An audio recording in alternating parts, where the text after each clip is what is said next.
안녕하세요 여러분, 헤더의 터닝 페이지 헤더입니다. 지난번 영상에서 10만 구독자 기념 영상을 준비하려고 제가 여러분들께 한 가지 질문을 드렸었는데요. 많은 분들께서 제 인생 영화 소개가 궁금하다는 답변을 남겨주셨어요. 그래서 넷플릭스, 왓챠플레이, 유튜브 혹은 IPTV를 구독하고 계신다면 집에서 얼마든지 즐길 수 있는 헤더픽, 죽기 전 꼭 봐야 하는 인생영화 12편을 준비해봤습니다. 평소 제 채널 리뷰 그리고 제 영화 선택을 좋아하시던 분들이라면 이번 소개드릴 영화도 분명 마음에 쏙 드실 거예요.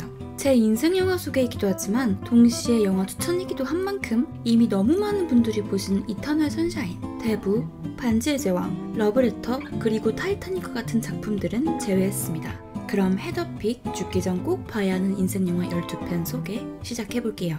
바닐라 스카이는 톰 크루즈와 페넬로페 크루즈 주연의 영화로 두 사람의 리즈 시절을 엿볼 수 있는 작품이기도 합니다. 사랑을 믿지 않는 재벌 이제 데이빗이 자신의 생일 파티에서 절친이 데려온 매력적인 여자 소피아를 만나게 되며 삶이 바뀌는 이야기를 그린 영화입니다. 여기까지만 듣는다면 아주 심플한 사랑 이야기로 들리지만 바닐라 스카이는 그런 방식으로 진행되지 않습니다. 소피아와 사랑에 빠지게 된 것을 배신으로 여긴 데이빗의 잠자리 파트너가 무시무시한 복수를 하게 되고 데이빗은 그가 가진 모든 것을 잃기 때문이죠. 영상미가 정말 굉장한 작품이라 이 작품은 꼭 새벽에 보시길 추천드릴게요. 동트는 아침에 이 영화 엔딩을 보신다면 정말 인생에 두 번 다시 없을 경험을 하게 되실 거예요.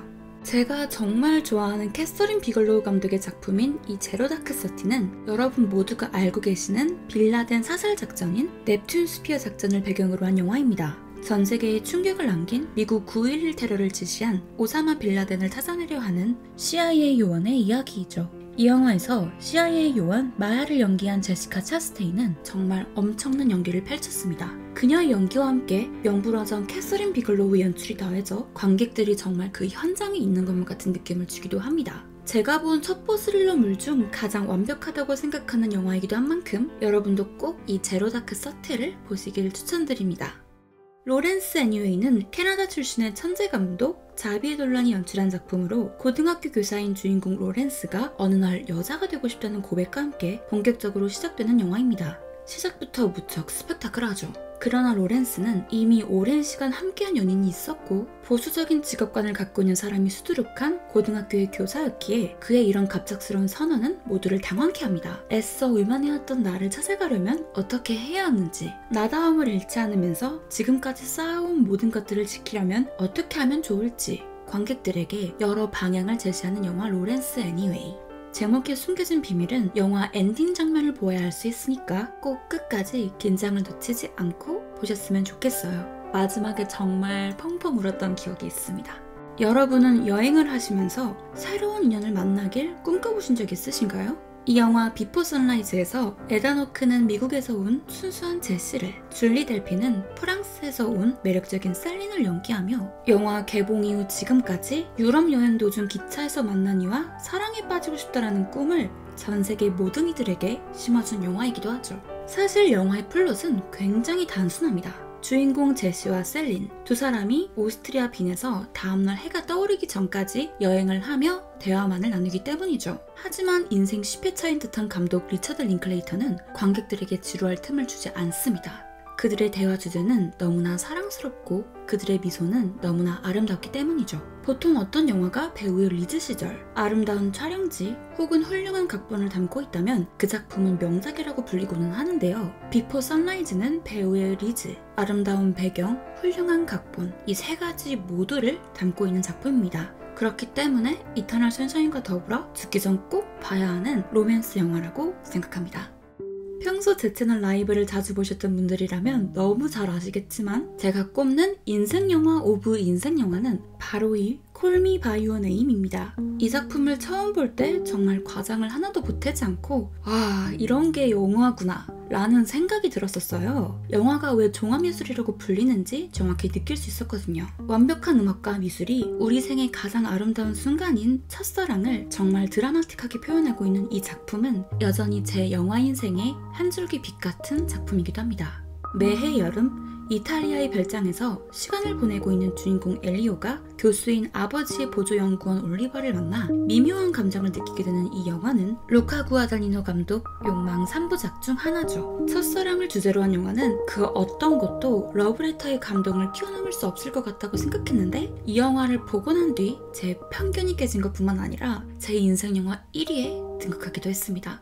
아름다운 영상미, 삶의 철학, 잊지 못할 첫사랑을 체험해보고 싶으시다면 이 영화 Call Me By Your Name 보시길 추천드릴게요. 퀴어 영화 보는 것이 부담스러워 이 영화를 패스하신다면 정말 인생에서 큰 재미를 놓치게 되실지도 몰라요. 영화 리스본행 야간열차는 제 기준 최고의 힐링 영화라고 생각하는 작품입니다. 저는 개인적으로 좀 가학적이라고 해야 하나? 감정이 힘들어지는 영화들을 좋아하는 편이라서 힐링 영화가 제 인생 영화 리스트에 들어가게 될 줄은 상상도 못했었어요. 이 영화를 처음 접했을 때가 굉장히 갈팡질팡하던 시기였는데 리스본행 야간열차를 보고 큰 깨달음을 얻었던 기억이 있네요. 영화의 스토리 자체가 아무 의미 없이 삶을 살아가던 주인공이 자신의 하루에 생명력을 불어넣는 과정을 그리고 있거든요. 사라지는 삶이 아니라 살아가는 삶이란 무엇인지 알려주기도 하고요. 만약 여러분도 매일매일 의미 없이 쳇바퀴 흘러가듯 보내버리고 있다면 이 영화를 꼭 보시면서 나의 삶을 바꿔줄 터닝 포인트를 한번 알아보시길 바랄게요. 많은 분들이 조라이트 감독의 최애 작품으로 오만과 편견을 꼽으실 텐데 저 같은 경우에는 이 어톤만트를 가장 좋아합니다.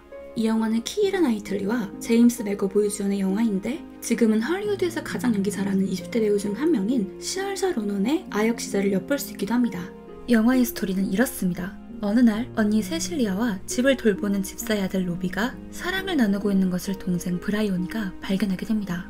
어린아이였던 브라이오니는 로비가 언니를 공격하고 있다고 믿게 되었고 이를 지레짐작해 경찰에게 말도 안 되는 거짓말을 하게 되죠. 사실 저는 포스터만 보고 영상미 좋은 러브스토리겠구나 라는 생각을 하고 영화를 보았었는데 정말 눈물, 콧물 다 흘리면서 엔딩을 보았었습니다.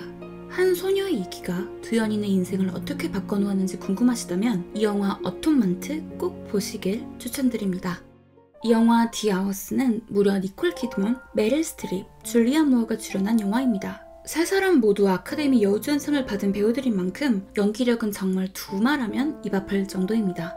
니콜 키드먼은 이 영화에서 소설가 버지니아 울프를 연기하며 그해 아카데미 여우주연상을 거머쥐기도 했죠. 디 아워스는 퓰리처상 수상작인 세월을 원작으로 하고 있는데 1920년대, 1950년대, 그리고 2000년대라는 서로 다른 시대를 살아가고 있지만 하나로 연결된 세 여성의 이야기를 담고 있습니다. 극중 버지니아 울프가 쓴 책 델러웨이 부인이라는 작품이 후대의 로라 그리고 클라리사에게 나비 효과와 같은 바람을 일으키게 되죠. 만약 여러분도 자신의 선택이 결여된 인생을 살아가고 있으시다면 영화 속 삶과의 투쟁 없이는 평화도 없어요 라는 대사가 무엇을 의미하는지 이 영화 디아워스를 보시면서 한번 찾아보시길 바랄게요.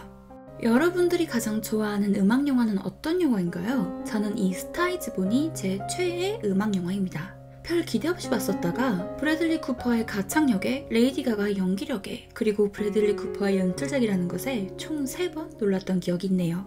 모든 걸 다 가진 듯한 가수 잭슨이 우연히 술집에서 노래를 부르고 있는 엘리를 만나게 되며 정말 제목 그대로 스타를 탄생시키는 과정을 담고 있죠. 처음 이 영화의 제목을 보았을 때는 단순하게 스타가 엘리만을 지칭한다고 생각했어요. 하지만 영화가 점점 더 진행될수록 스타는 엘리와 잭슨 두 사람을 가리키고 있다고 생각하게 되었습니다. 저 밑바닥에 있던 엘리를 화려한 스포트라이트가 빛나는 무대 위로 올려준 사람은 잭슨이었고 무채색과 같았던 잭슨의 삶에 따스함을 불어넣어준 사람은 엘리였거든요. 가수는 보통 노래를 통해 자신의 마음을 이야기하죠. 이 영화도 마찬가지입니다. 두 주인공은 가사를 통해 서로의 마음을, 서로의 인생을 공유합니다. 음악가들이 만나 이뤄낸 사랑이기 가능했던 이런 전개 방식이 정말 너무너무 좋았던 작품입니다.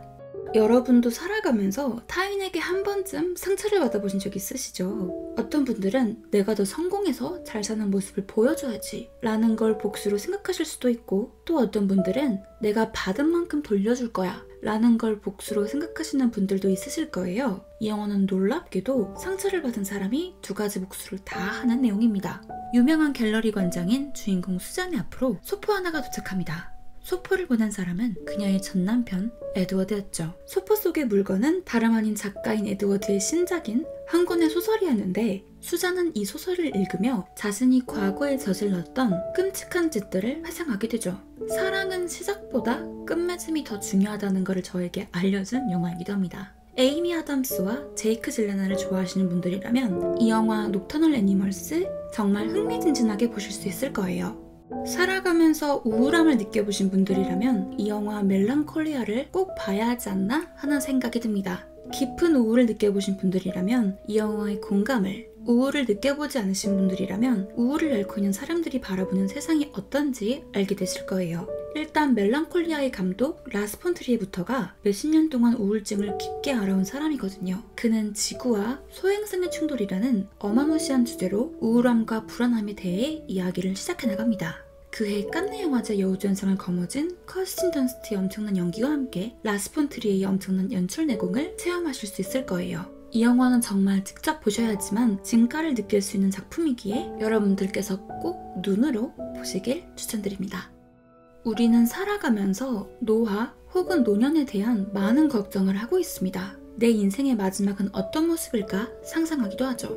이 영화 세상의 모든 계절은 남편 톰, 아내 제리, 그리고 제리의 직장 동료 메리를 주인공으로 진행되는 영화입니다. 사랑하는 사람과 함께하는 톰과 제리의 매일은 너무나 행복하죠. 이 노부부의 아들이 자신의 여자친구를 부모님에게 소개하려던 어느 날 직장 동료 메리가 집에 찾아오게 되면서 일이 터집니다. 큰 말실수를 저지른 것이었죠. 그렇게 집도 가족도 없던 메리는 유일한 안식처였던 친구마저 잃고 맙니다. 이동진 평론가가 평점 만점을 주기도 한 이 영화는 콜미 바이 유 네임을 보기 전까지 제 인생 영화 부동의 1위였던 작품입니다. 이 영화는 제목 그대로 세상의 모든 계절, 봄, 여름, 가을, 겨울을 배경으로 진행됩니다. 겨울이 다가오기 전 봄과 여름에 만반의 준비를 해놓았다면 겨울 나기가 그다지 힘들지 않았을 텐데 영화 속 메리는 그러지 못했죠. 앞서 말했듯 메리는 젊었을 적에 집도 가족도 만들지 못했거든요. 그렇기 때문에 메리는 노년이 다가왔음에도 여전히 젊은 날을 회상합니다.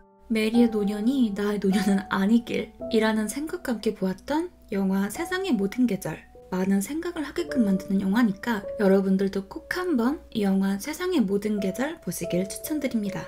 보통 영화 선택을 할 때 제가 사랑하는 영화들을 위주로 하다 보니 여러분들이 이미 제 리뷰를 접하신 영화들도 많았을 것 같아요. 일단 영상을 만드는 저부터 영화에 애정이 있어야 제 리뷰를 보시는 여러분들도 그 영화에 대해 관심을 갖게 되고 이후에 직접 본편을 보시게 될 거라고 생각했거든요. 오늘 추천드린 영화는 조금 생소하다고 느끼실 수도 있지만 한번 도전해보신다면 그 생소함이 이질감이 아닌 새로움으로 느껴지실 거예요. 여러분도 여러분만의 인생 영화가 있으시다면 내가 그 영화를 왜 좋아하고 있는지, 내가 그 영화에서 무슨 감정을 느끼고 있는지 한번 생각해 보시길 바랄게요. 나의 인생 영화가 내가 어떤 사람인지 알려주기도 하니까요. 그리고 그 리스트를 저에게도 다른 구독자분들께도 댓글로 많이 공유해 주셨으면 좋겠어요. 저도 여러분들과 함께 영화적 스펙트럼을 넓혀가고 싶거든요. 이번 리뷰 재미있게 보셨다면 좋아요와 헤더의 터닝 페이지 구독과 알림 부탁드릴게요. 우리는 다음 영상에서 다시 만나요.